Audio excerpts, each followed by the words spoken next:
ஒரு காலத்தில் கிராமங்களிலிருந்தும் தொலைவில் அமைதியான காட்டின் நடுவில் ஒரு மகான் வாழ்ந்து கொண்டிருந்தார். உலக வாழ்க்கையை துறந்த அவர் ஒரு சிறிய குகையில் தங்கி தியானம் செய்து உதவி தேவைப்படுவோருக்கு கரம் நீட்டிக்கொண்டே நாட்களை கழித்தார். ஒரு மாலை அவர் குகையின் வாசலில் அமர்ந்திருந்தபோது ஒரு காகத்தின் அலகில் சிக்கியிருந்த ஒரு சிறிய எலி கீழே விழுந்தது. அது காயமடைந்தது, அஞ்சி நடுங்கிக் கொண்டிருந்தது. ஞானி அதை மெதுவாக தூக்கி குகைக்குள் கொண்டு வந்து தானியங்களை அழித்து உண்ண சொன்னார்.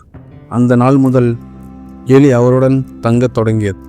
தினமும் மகான் அதற்கு உணவளித்தார். மெதுவாக அது ஆரோக்கியமாகி நல்ல உடல்நிலையை பெற்றது. ஆனால் ஒரு நாள் காட்டில் இருந்த ஒரு பூனை எலியை பார்த்து துரத்த ஆரம்பித்தது. பயந்த எலி ஞானியின் ஆடைக்குள் விழுந்தது. கண்ணீர் மல்க உதவி கேட்டது. ஞானி பூனையை விரட்டிவிட்டு எலியின் அச்சத்தை பார்த்து, பயம் எப்போதும் நாம் பலவீனமாக இருக்கிறேன் என்று நினைக்கும் இடத்தில்தான் வாழ்கிறது, இதற்கு வலிமை கொடுக்க வேண்டும் என்று நினைத்தார். அவர் தன் ஆன்மீக சக்தியால் எலியை பூனையாக மாற்றினார். இப்போது அது காட்டில் பயமின்றி சுதந்திரமாக சுற்றியது. சில நாட்கள் நன்றாகவே சென்றன. ஆனால் ஒரு நாள் ஒரு காட்டு நாய் பூனைக்கு பின் விரைந்தது. அப்போது மீண்டும் அது ஞானியிடம் ஓடி வந்து கதறியது. மிக்க கருணை கொண்டு ஞானி அதை நாயாக மாற்றினார். நாய் தனது வலிமையை அனுபவித்துக் கொண்டிருந்த போது ஒரு புலி வந்து அதை பின்தொடர்ந்தது. அதிர்ச்சியடைந்த நாய் மீண்டும் குகைக்குள் வந்து கதறியது. இம்முறை ஞானி அதை வலிமையான புலியாக மாற்றினார். புலியாக மாறிய எலி இப்போது காட்டின் வலிமையான விலங்காய் மாறிவிட்டது. எல்லா விலங்குகளும் அதை பார்த்து அஞ்சி ஓடின. ஆனால் ஒரு நாள் காட்டில் வேட்டைக்காரன் ஒருவன் வந்து துப்பாக்கி சுட்ட சத்தம் எழுப்பினான். அந்த சத்தத்தில் புலி பயந்து குகைக்குள் ஓடியிருந்தது. ஞானியின் அருகில் ஒளிந்தது. ஞானி மீண்டும் உதவி செய்தார். இம்முறை அதை மனிதனாக மாற்றினார். இப்போது எலி ஒரு மனிதனாக மாறியிருந்தது. சக்தியும் மரியாதையும் மனித வாழ்வின் சுகங்களும் கிடைத்தன. அவன் கிராமங்களில் சென்று மக்களுடன் பழகி திருமணம் செய்து கொண்டு நல்ல வாழ்க்கை நடத்த வேண்டும் என கனவு காணத் தொடங்கினான். ஆனால் அவன் மனதில் ஒரு இருள் புகுந்தது.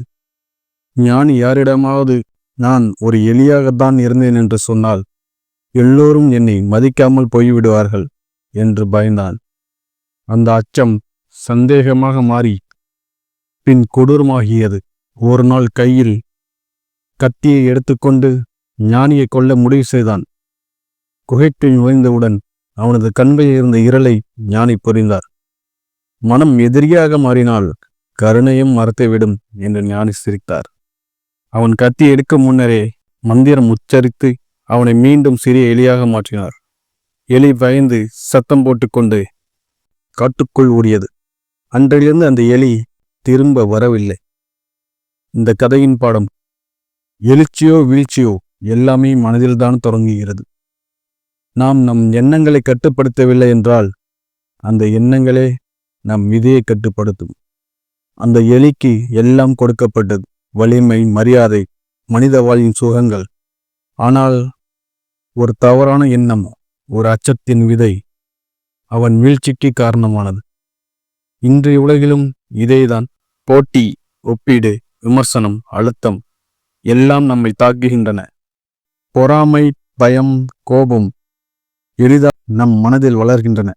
அவற்றை நாம் வளர அனுபவித்தால் நம் முடிவுகளையும் எதிர்காலத்தையும் அவைகள் வடிவமைக்க ஆரம்பித்து விடுகின்றன. நம் மனதில் என்ன எண்ணம் வருகிறது என்பதை கவனிக்கணும். நல்லது மட்டும் மறந்து கொள்ளணும், கெட்டதை புறக்கணியுங்கள்.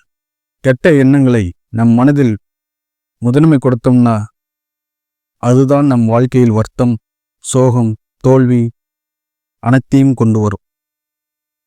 கட்டுப்பாடு இருக்கிற மனம், அதாவது நல்ல சிந்தனைகள், நல்ல பழக்கங்கள் நம்மை பெரிய வெற்றியாளனாக மாற்றும்.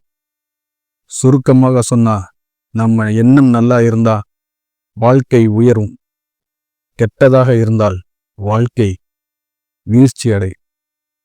எல்லா வெற்றியும் தோல்வியும் ஒரு சிறிய எண்ணத்திலிருந்தே தொடங்குகிறது. எண்ணத்தை சரியாக தேர்வு செய்யுங்கள். இந்த கதை பிடித்திருந்தா லைக் பண்ணுங்க, ஷேர் பண்ணுங்க, சப்ஸ்கிரைப் பண்ணுங்க. மீண்டும் ஒரு நல்ல கதையில் சந்திப்போம் நண்பர்களே. நன்றி.